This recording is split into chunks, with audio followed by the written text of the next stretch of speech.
Convido-vos, por isso, a visitarmos as tentações de Jesus, as nossas tentações de homens, mulheres, século XXI, as tentações como Mateus, o Evangelho de Mateus e o Evangelho de Lucas, que trazem esses tais pormenores, nos relatam. E como facilmente veremos, estamos precisamente a falar do século XXI.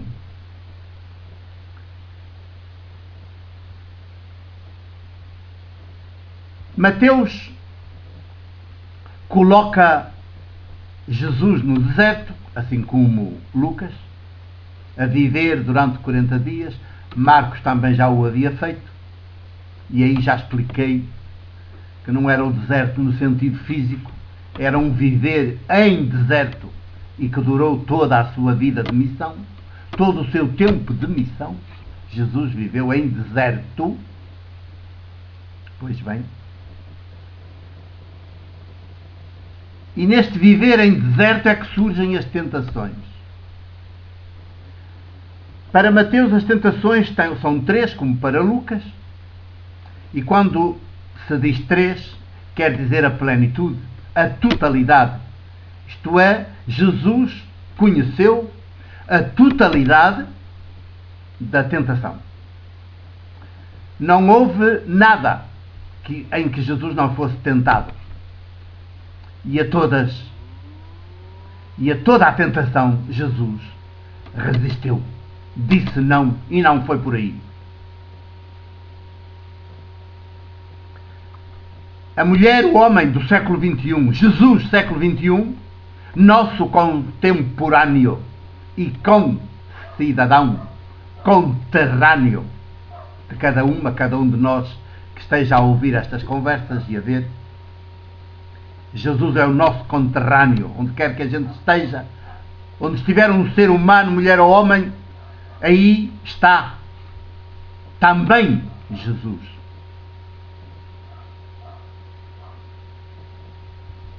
E por isso, conterrâneo de todo o homem, de toda a mulher, onde quer que ela estejam. E contemporâneo, é do mesmo tempo.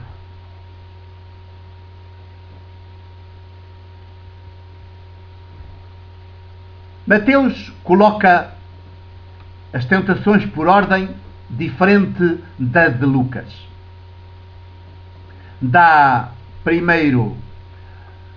A primeira tentação refere-se àquele, o episódio, o relato os dois relatos, o de Mateus e o de Lucas, são bastante conhecidos no nosso imaginário cultural, porque todos temos umas marcas de catequeses da infância, nós, pelo menos os da minha geração e das gerações imediatamente anteriores.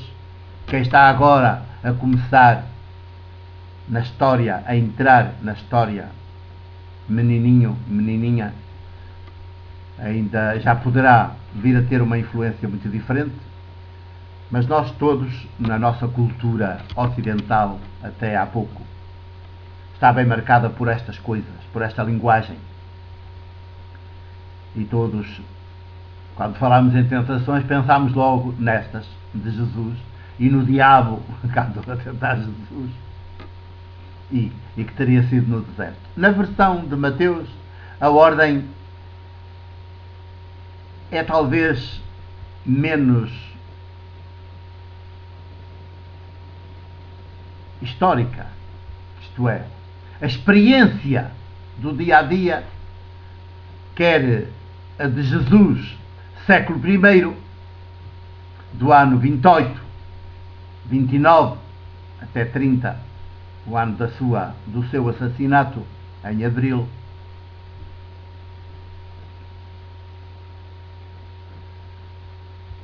A ordem que Lucas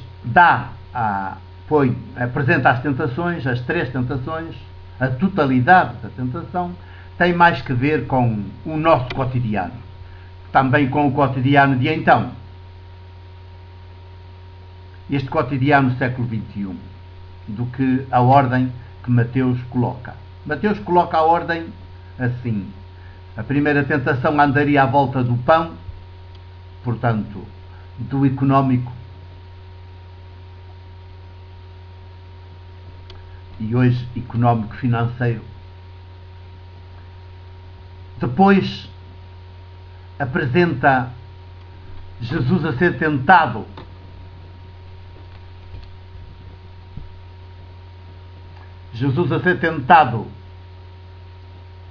no alto do universo, não, Jesus a ser tentado no pináculo do templo,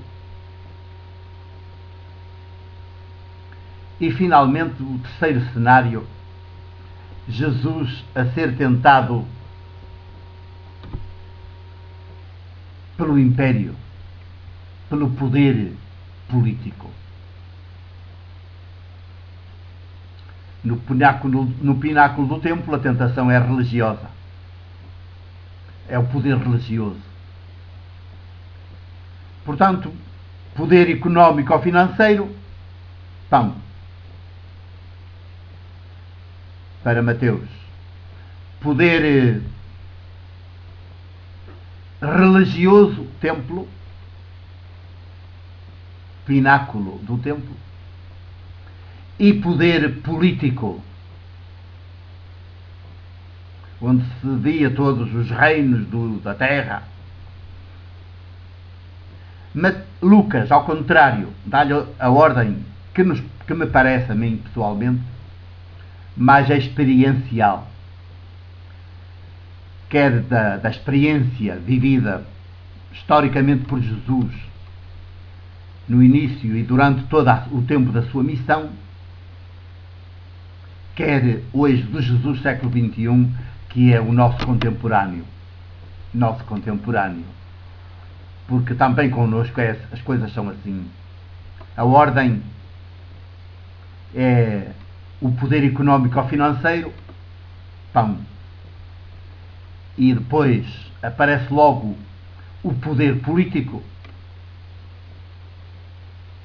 que mostra os reinos todos e diz: tudo te darei. E a terceira, no relato de Lucas, terceira e última, é que é o templo, o pináculo do templo. Vamos olhar para estas tentações e, neste caso, eu também pessoalmente opto pela ordem de Lucas. Gosto mais. Acho que diz mais com a minha própria experiência de ser humano, de homem, que aos 25 anos se tornou presbítero da Igreja do Porto, na minha condição de ser humano, presbítero da Igreja do Porto. Vamos seguir mais a ordem apresentada pelo relato de Lucas. É importante ter percebido já esta sequência e como o Evangelho de Lucas, mais oportuno, menos eclesiástico, mais político,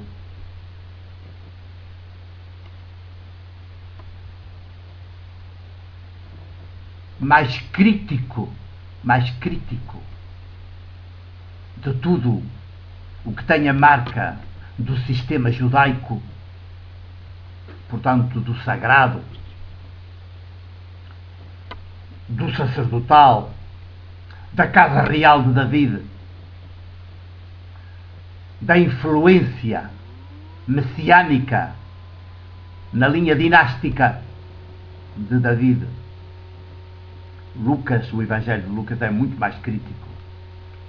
Tem uma sensibilidade apurada, muito mais apurada que a de Mateus. E é por isso que é muito importante darmos toda a nossa atenção aos pormenores de Lucas. Já prosseguiremos.